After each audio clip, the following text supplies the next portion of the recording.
I'm pretty sure. Yeah! Oh, gotta get their fast shot. Yeah! Gotta get their fast shot! Welcome Britball Nation to our first ever video scoop as we look back on the past weekend of British American football. We've been reliably informed that on Sunday some of the Britball Nation actually do something other than pay attention to our manic live coverage of each and every Britball game.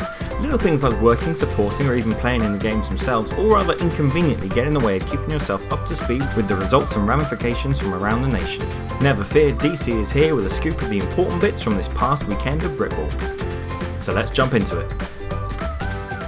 This weekend, the Ballin got underway on Saturday with the national final of the Jaguars Sevens Cup.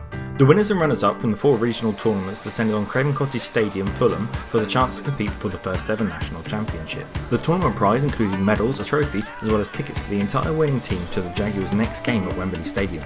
Sadly, the lost Wolves of the Edinburgh Wolves, who qualified second from the Edinburgh tournament, were unable to make the trip, meaning only 7 of the 8 finalists were in attendance, but the Inverclyde Comets and Carnegie Football flew the Scots flag high in the Wolves' absence.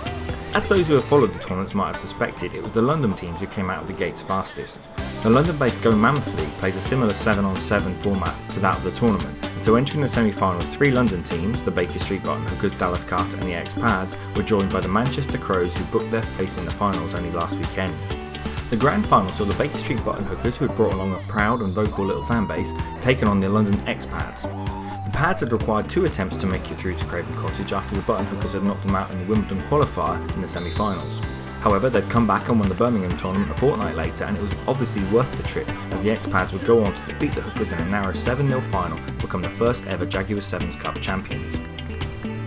DC was lucky enough to attend 3 out of the 5 tournaments that made up the Sevens Cup, and it was a great all-round experience. Participation numbers were fairly low this year, but we don't think there's a single team that took part that wouldn't be looking to come back and try again when the tournament returns for 2017, especially considering what the potential prize for next year's winners is.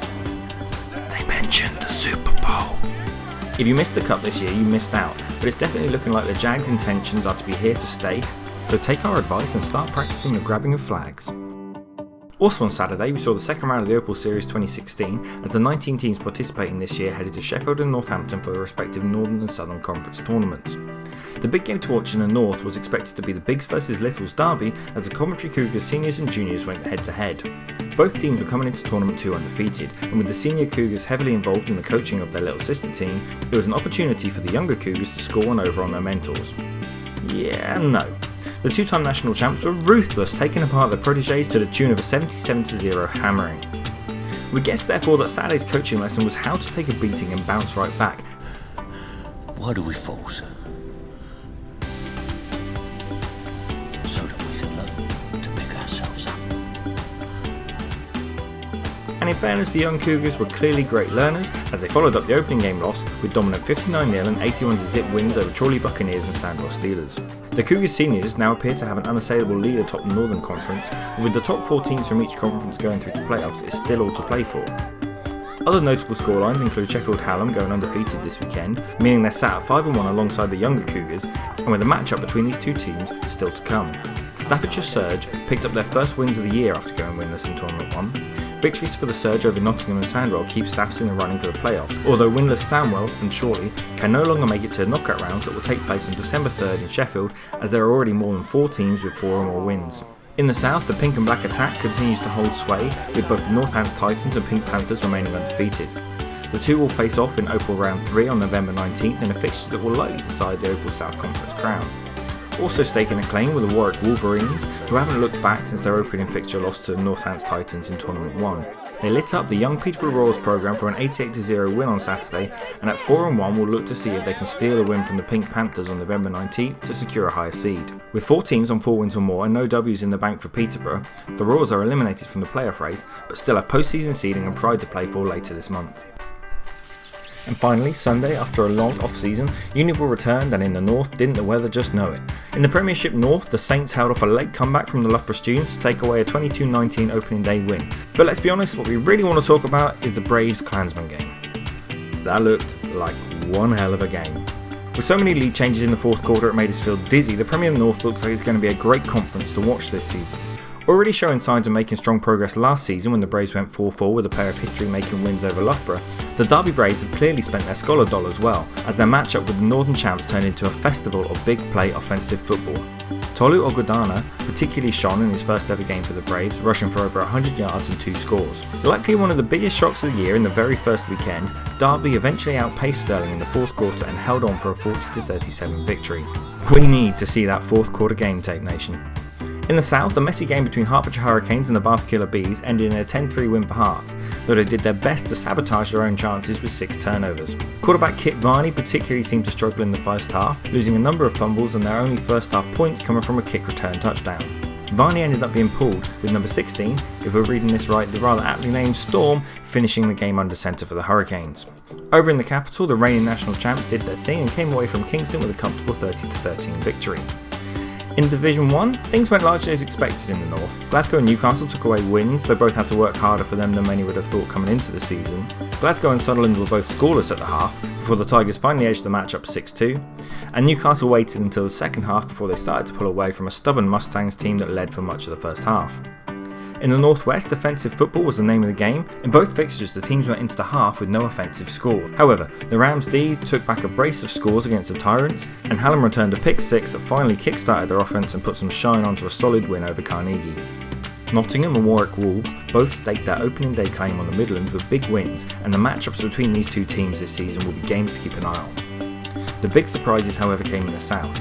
Newcomers to the Southwest Conference, the Solent Redhawks, who came into the year off the back of a disappointing 3-5 season in the 1A South, blew up the UE Bullets to the tune of a 45-0 hammering. Are the Hawks that hot, or the Bullets just really not? We'll need more results to find out, but certainly Solent have turned some heads and staked a claim on their new conference home. Cardiff did what needed to be done to hold off the Demons for a narrow win. Exeter failed to capitalise on several red zone trips and it cost them, but certainly the Cobras do look to have been hurt by their off-season losses. In the south, the Stingers took away a win from their matchup with the Sussex Saxons, but they were definitely made to work for it, trailing at the half before taking a single score win when the final whistle blew. This conference looks like it could be a tasty one, especially with the newly promoted Portsmouth having no problem stepping up to Division 1 football. Pompey took a while to get going, but the Destroyers dominated the second half, and a Tsunami side who saw Premiership boring only a couple of seasons ago will need to really step up their offensive production if they want to remain a contender in this competitive looking conference.